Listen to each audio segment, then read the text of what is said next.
Thank you. Thank you, thank you, thank you. Thank you. Thank you. Thanks. Thank you. Thank you. Thank you. I also hope you'll get up at the end, by the way. Before I start, I want to say a few words about the devastating events in Japan. Our thoughts are with the Japanese people as the true impact of the earthquake and tsunami becomes ever more apparent. Every once in a while, events happen on a scale that you just can't even comprehend or make sense of, especially not at this distance. And watching on television these floodwaters sweeping through cities, villages, and fields, it's just heartbreaking to even imagine what it feels like to those caught up in this terrible disaster. We have sent a search and rescue team to Japan, and we will, of course, continue to offer any support we can to the Japanese government and people in the days and weeks to come. But more than anything, we offer them our hopes and our prayers.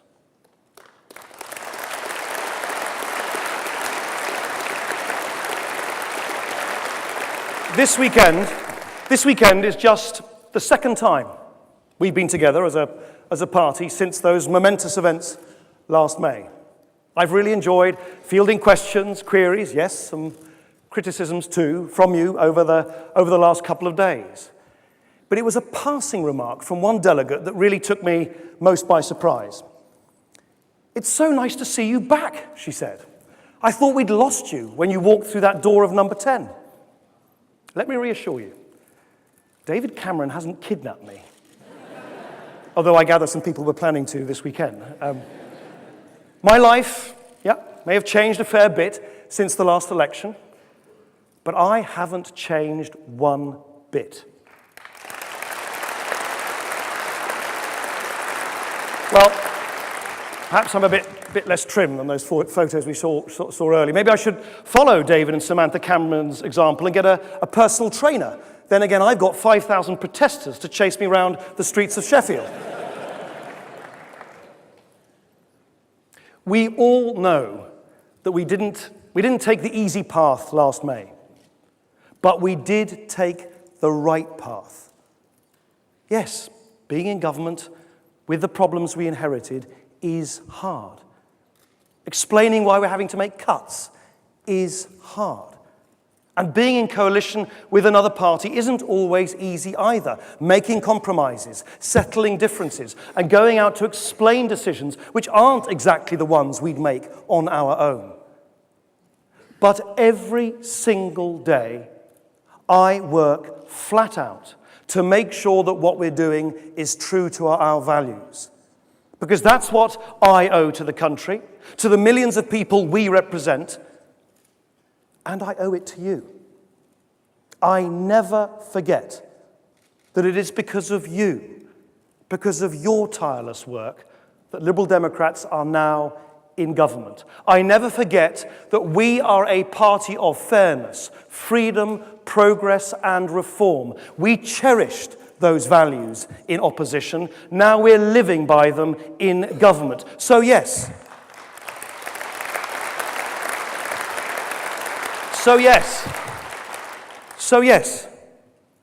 we've had to toughen up, but we will never lose our soul.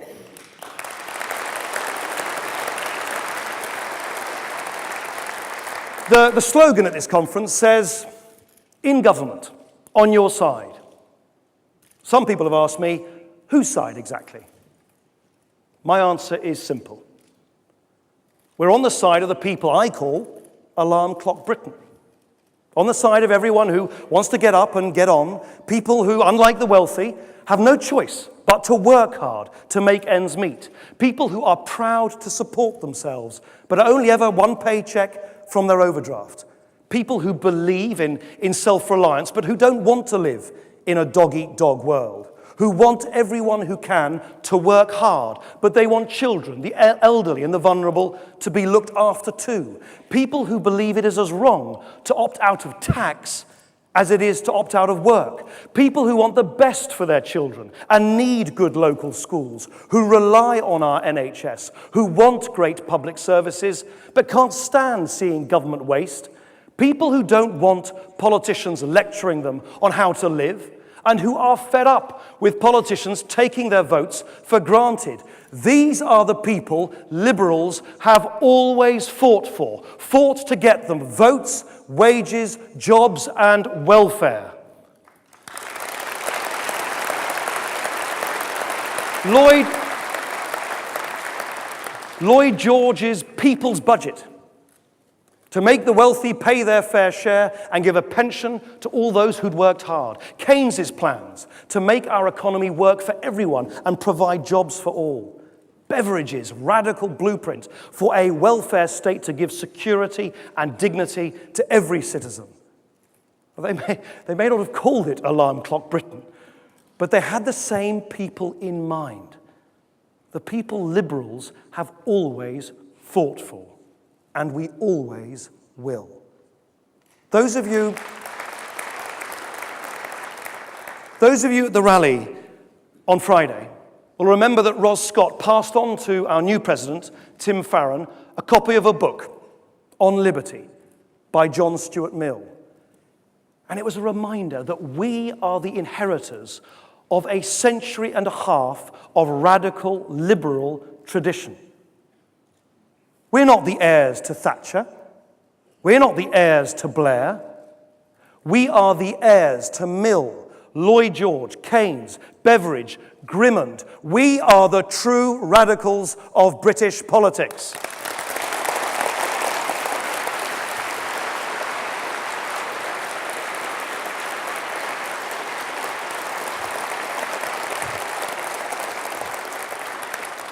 Now, that was true 150 years ago, and it is still true today. In government, especially in difficult times, it's more important than ever to know whose side you're on. When money is tight, you have to make choices. And the only way to get them right is to know who you are making those choices for.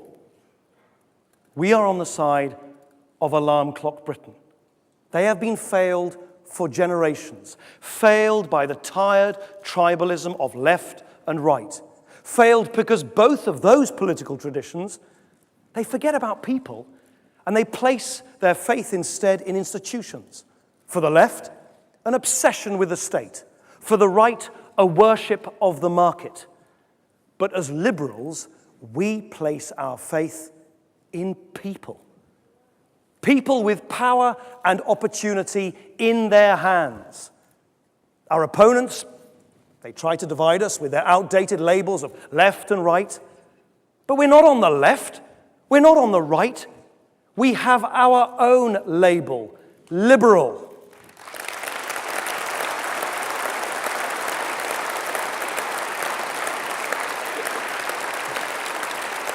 We are liberals. We are liberals, and we own the freehold to the centre ground of British politics. Our politics is the politics of the radical centre. We are governing from the middle, for the middle. In government, on your side.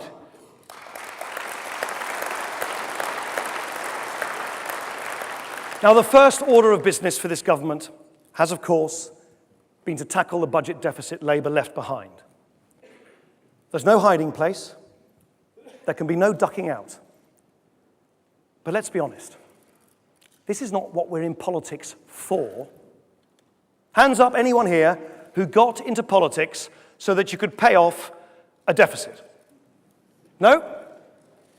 Nobody? Me neither. I didn't get into politics just to balance the books.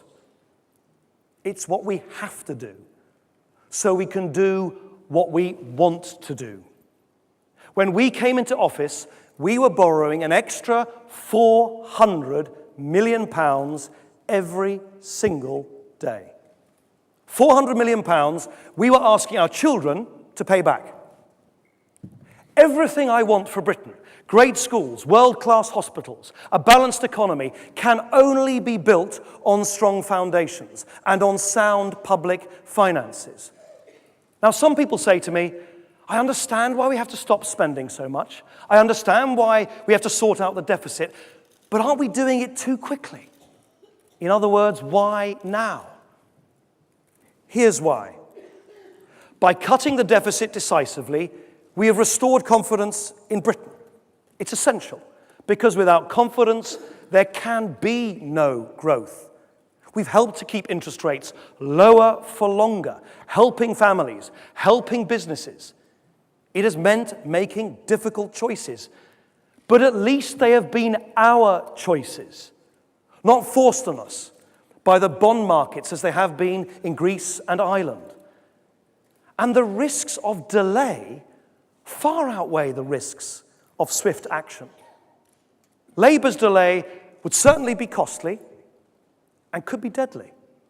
And do you know what really annoys me about them? They refuse to set out how they would make their own cuts. Ed Miliband even boasted that their plans are, and I quote, a blank sheet of paper. They call for us to produce a plan B, but they haven't even got a plan A. Labour won't take responsibility.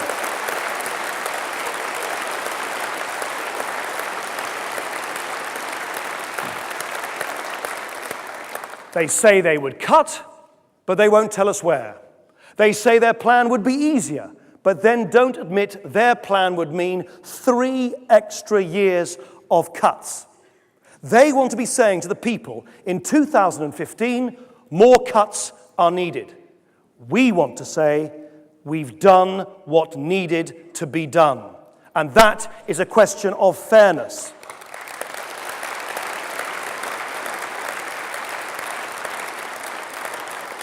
And it's a question of fairness to our children. Racking up £400 million of debt in their name every day, it's not right. Our generation has a responsibility to the next. When it comes to the deficit, the real question, it's not when or if. The real question is how. We have protected spending on schools, on science, and on health, found extra money for the pupil premium and apprenticeships, given councils more financial freedom than they've ever had before, and we're increasing the amount we spend on overseas aid. We won't turn away from the task of fixing the deficit, but nor will we ever turn our backs on the world's poorest people.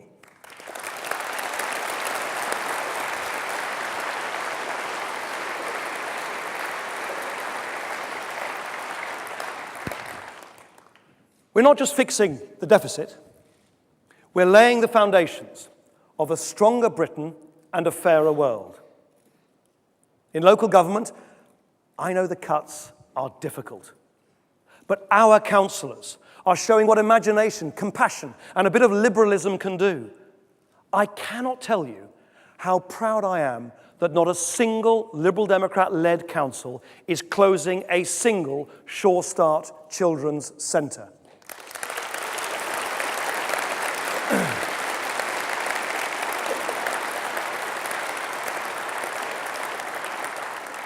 Sheffield has had a budget cut of more than 8%.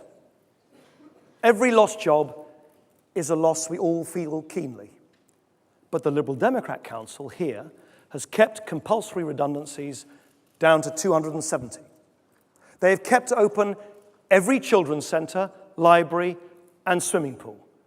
Across the Pennines, into Manchester, a council having to make almost identical cuts, and you'll find a Labour council letting nearly 2,000 people go. So don't let Labour take the moral high ground. In councils up and down the country, they're the ones who are cutting. They're the ones who are cutting services that could be protected.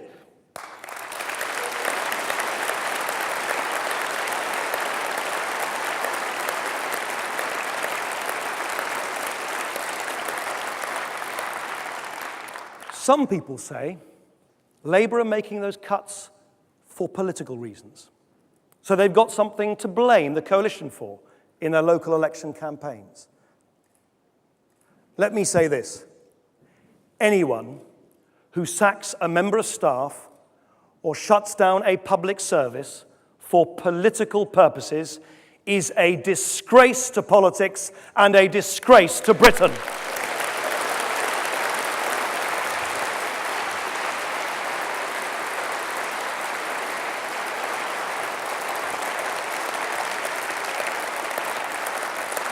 So yes, we have to tackle the deficit. But we're not a cuts government. If we get to 2015 and all we've done is pay off Labour's deficit, we will have failed. Deficit reduction is just a fraction of the work we are undertaking. Bit by bit, step by step, we are putting in place the cornerstones of a fairer, more liberal Britain. The 4 cornerstones we put on the front of our manifesto. A fair politics, a fair sound economy, fair taxes, and fair chances for all our children. Now maybe those changes, maybe they don't make the news every night like the cuts do, but they will be the liberal legacy of this government. The legacy each and every one of us will be proud to share. And part of that legacy is proving that a new politics is not just possible, it's better. The old political establishment, on the left and on the right, hate what's happening to our politics. The old left screaming betrayal every time politicians work across party lines or make a compromise. The old right simply horrified to see Liberal Democrats in government at all. We are showing that new politics, plural politics, coalition politics can work for this country. And it terrifies them. There are enemies of reason across the political spectrum. But there are friends of progress too. And the future of politics belongs to them. It belongs to us. People used to say coalition governments weren't British. I'm sure our coalition partners will forgive me for reminding them of their attempts in the last few days of the election campaign to portray the horror show of a hung parliament. Remember what they said? A hung parliament and coalition government would mean indecision, weak government, a paralysed economy.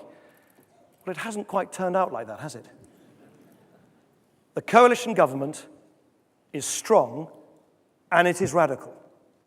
The main criticism now made of the government is that we're doing too much, that we're too ambitious. Perhaps the new complaint about coalition governments is that coalitions are too strong.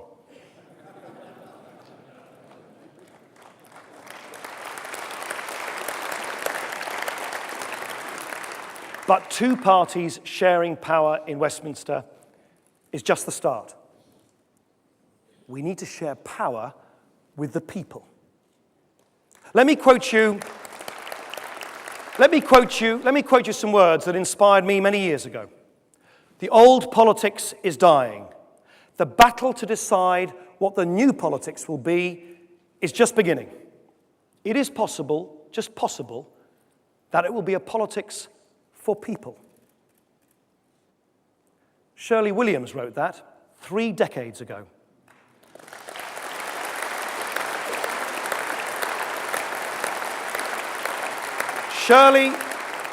Shirley wrote those words as she and others set out to change the shape of British politics. Shirley was an inspiration then and is an inspiration today.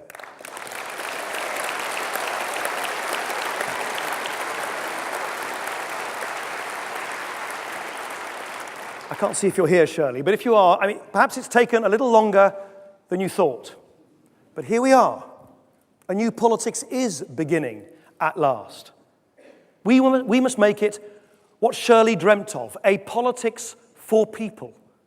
The coalition government is shifting power from state to people, restoring civil liberties, protecting personal freedom and privacy, crushing the ID database. And by the way, I do mean literally crushed. They threw about 100 disk drives into a metal grinder just to be certain.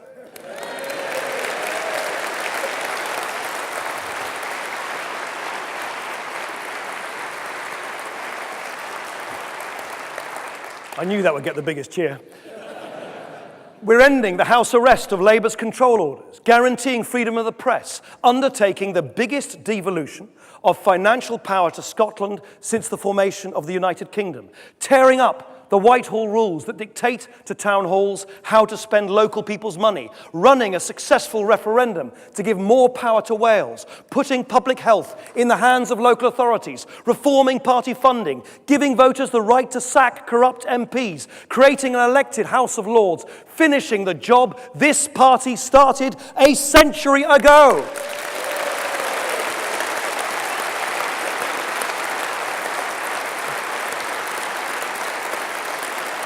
We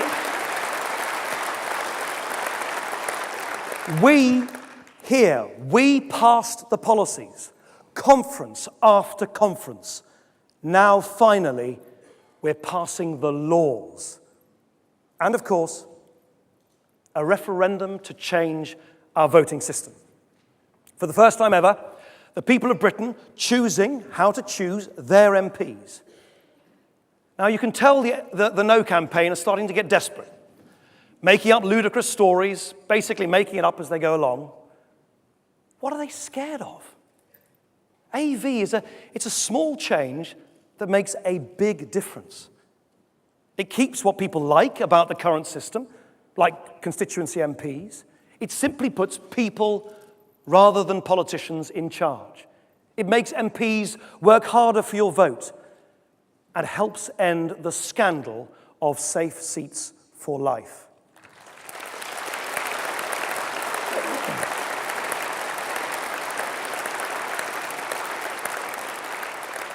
On the Yes campaign, we have the Liberal Democrats, Labour Party supporters, the Green Party, UKIP, Plaid Cymru, the SNP, Friends of the Earth, Colin Firth, Eddie Izzard, and Helena Bonham Carter.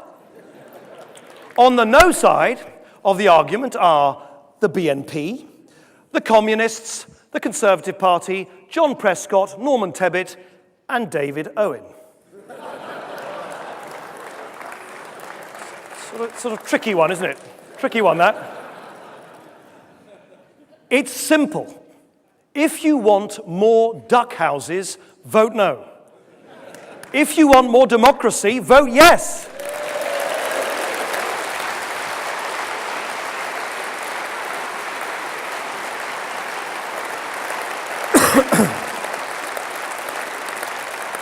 In 7 weeks, the British people can sound the last post for first past the post. Wasn't sure whether to keep that in, but anyway, there you go. You've given me your verdict. So we have 7 weeks to get our message across. If you want MPs to work harder for your vote, vote yes. If you want politicians to listen to the whole country, not just swing voters in marginal seats, vote yes. If you want an end to jobs for life in safe seats, vote yes. If you want a new politics, vote yes.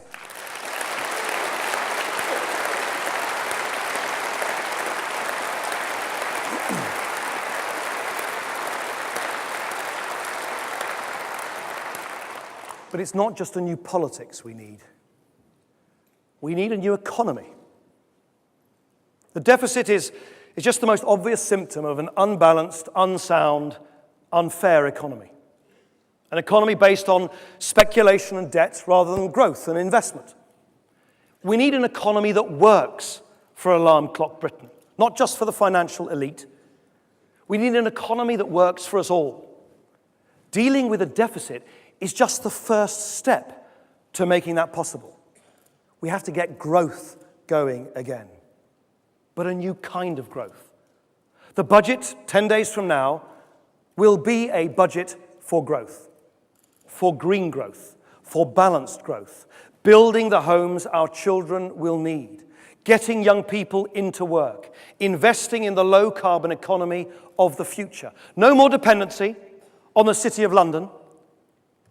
We've got to invest in the new economy, a flourishing future for the great cities of the North and the Midlands, cities which will be the engines of growth in our economy, as they were in the past and as they will be again.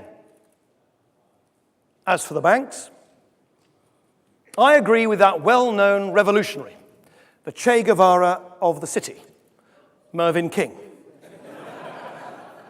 The governor of the Bank of England says that it simply isn't sensible or right to have banks which are so big that if they fail, we have to bail them out. It's not good for the economy, it's not good for taxpayers, and it's not good for Britain. Under the old model, a handful of financial institutions were able effectively to hold the country to ransom. And who paid the biggest price for Labour's failure to regulate the banks properly? Ordinary, hard-working taxpayers. That's who. We will not let that happen again.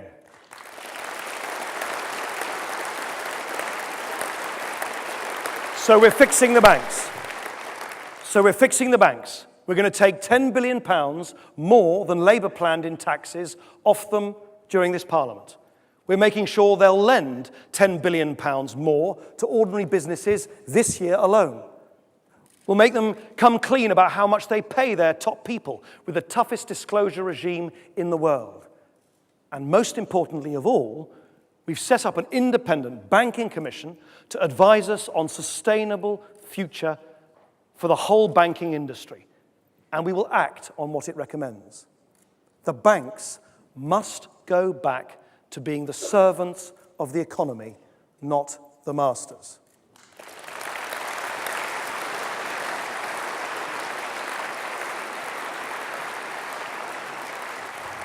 And people are also fed up with a system where those on ordinary incomes have to pay taxes they can't afford, while people at the top accumulate vast wealth, no questions asked. Forget the tired arguments of the left and the right, focusing solely on top-rate tax. We need proper tax reform, liberal tax reform. And my philosophy on tax is simple.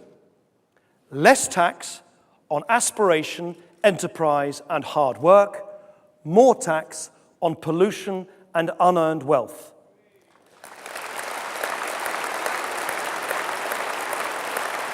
These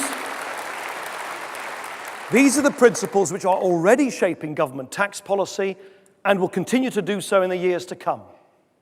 From next month, 900,000 people will stop paying income tax altogether. Every basic rate taxpayer will pay £200 less a year in tax. We will take real steps every year, including in the budget in 10 days' time, towards our goal that nobody earning less than £10,000 pays any income tax at all. From the front of our manifesto to the pay packets of 23 million people.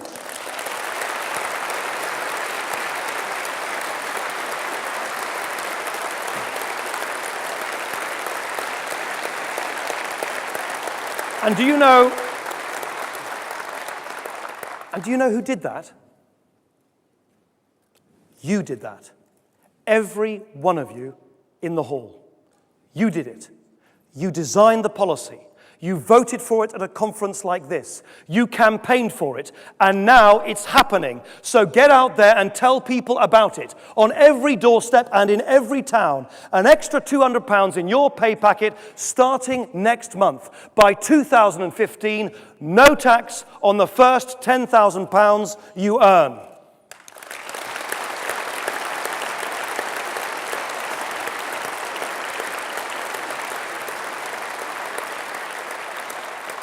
Labour think that fairness means taking money off people and then making them fill out forms to get it back again. We say no. We say that you shouldn't pay tax until you've got enough to get by. Work has got to pay. So we're fixing welfare to make sure it always does, to break open the poverty trap that Labour created. As Beveridge himself said, the state should not stifle incentive, opportunity, or responsibility. So our universal credit will send a simple, clear message. Work pays. Even an hour of work pays. Do what you can, and we will help you. There are, of course, some difficult welfare cuts coming. We're building a system of welfare that is fair to recipients, but fair to taxpayers too. A system Beveridge would be proud of. And from next month, our triple guarantee will mean that everyone will be protected in retirement. Never again the indignity of Labour's 75p pension rise. Under our plans, pensioners will get £15,000 more in state pension over their retirement than under Labour. And who did that? You did that. So tell every pensioner in your community, on your street, about it, about the difference you made. And let me also be clear. Responsibility goes all the way up the income scale. So we're going to make the top bankers come clean about their own pay and bonuses. And we're going to make sure they pay their taxes. We will always be just as tough on tax evasion at the top as on benefit fraud at the bottom.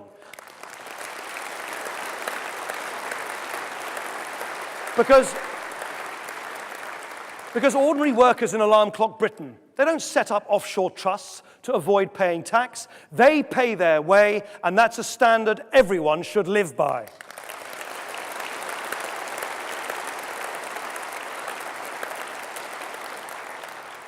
They also deserve world-class public services. That will mean change, some of which may feel uncomfortable. But we have to open up our public services if we want them to improve. I know that many of you have concerns about the government's plans for the health service. What I need you to know is that all of us in government are listening and that we take those concerns seriously.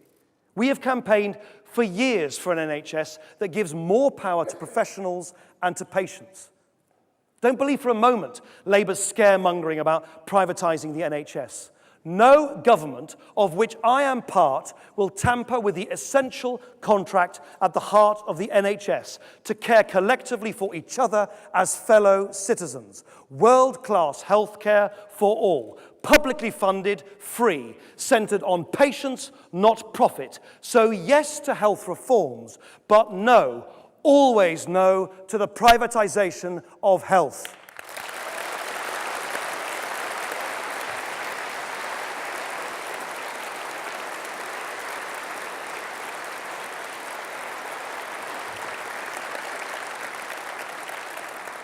We want a great NHS, and we want great schools too. A fair start for every child. Under Labour, the opportunity gap widened, even as billions of pounds were invested in our public services. That's their legacy of shame, the wasted money that could have made a difference. We must do more, even though they left us with less. Life chances shouldn't be determined by background. Prospects should never be narrowed by the postcode of the home you're born into. Birth should never be destiny. As liberals, we believe in an open society where the power to shape your own future, it's in your hands, where all roads are open to all of our children. That's why Sarah Tether is providing free preschool education to every 2-year-old from a poor background across the whole of the country. Well, obviously not by herself. That's why we've introduced a pupil premium, putting £2.5 billion extra into schools that take on the children most likely to fall behind. That's why we are creating 350,000 new apprenticeships, helping people get a trade and get ahead. And that is why we are opening up our universities to poorer students. We're introducing a national scholarship scheme so that young people from any background can go to university. It's no secret that we couldn't deliver our policy to abolish tuition fees. And I know how deeply people regret that. But though we have been divided, we can now unite together behind one clear mission: to make university access fair, fair for all. Right now, our best universities are almost monopolized by the better off. A pupil at a private school is 55 times more likely to get into Oxford or Cambridge than a pupil who qualifies for free school meals. But what's even more scandalous is that there are some people in those institutions who just shrug and say, well, that's just the way things are. But I say to them, it's not the way things are. They are wrong, and they will have to change. We are insisting that universities wanting to charge more for courses have to open their doors more than ever. And let me be clear to the universities. Open your doors, or we will cut your fees back down to size. No more blaming the system. Fair access now.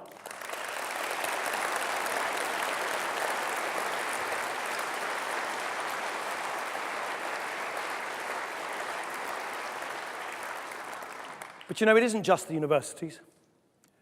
Many of our liberal ambitions will be opposed by powerful interests. We're used to that. We have faced them throughout our party's history. So let's face them again. The reform blockers in the House of Lords, clinging to their unaccountable powers. The MPs in Westminster opposing voting reform that threatens their safe seats.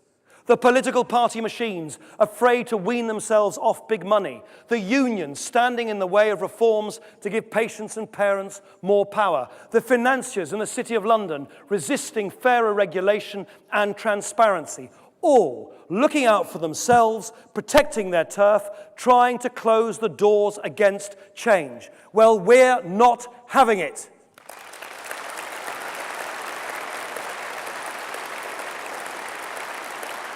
Who stands up? Who stands up for the interests of the people without a lobbying group? I'll tell you. We do. And we're not going to let them down. I don't underestimate the scale of the tasks we face. These are testing times for the country. Testing times for the government. Testing times for us as a party. Let's be honest. After 7 decades in opposition, 2010 was not the easiest time to return to government. But we have shown ourselves to be up to the task. We will not shrink from our responsibilities as a party of government. We will not flinch from taking the difficult decisions to put this country back on track. We will not miss this opportunity to build a more liberal Britain. I know that being in coalition government means us having to take some difficult, even painful decisions. But you know, clinging to the comfort blanket of opposition would not have made life more comfortable for our fellow citizens. It would have been an abdication of responsibility. Never ever doubt the value of being in government. Would a government without Liberal Democrats have ended child detention? Got an extra £10 billion out of the banks? Would it have held a referendum on the voting system? Or put up capital gains tax? Ordered an inquiry into torture? Brought in a pupil premium? Or replaced control orders? Would a government without Liberal Democrats have cut taxes for the poorest? I don't think so. In just a few weeks' time, we'll be taking the Liberal message to Scotland and Wales and in council seats up and down the land. So when you go into this election campaign and people are asking what difference we've made to government, you go ahead and tell them. Tell them that this government is getting our economy moving. Tell them that this government is getting the banks lending. Tell them that we are cutting income tax and raising the state pension, investing in our children, renewing our political system, and restoring civil liberties.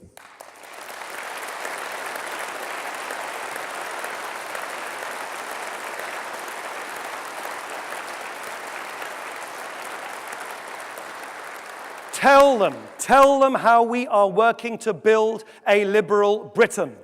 Tell them we are in government and we are on your side. Thank you very much.